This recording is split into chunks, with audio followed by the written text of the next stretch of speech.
Board પર ધ્યાન આપજો.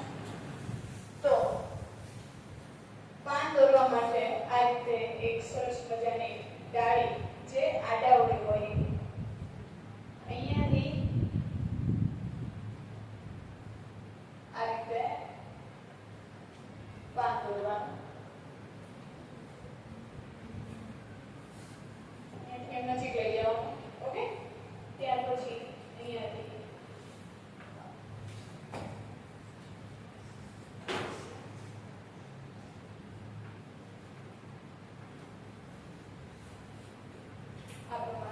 હવે વોટર કલર જ્યારે આપણે કરવાના હોય ત્યારે શું કરવાનું?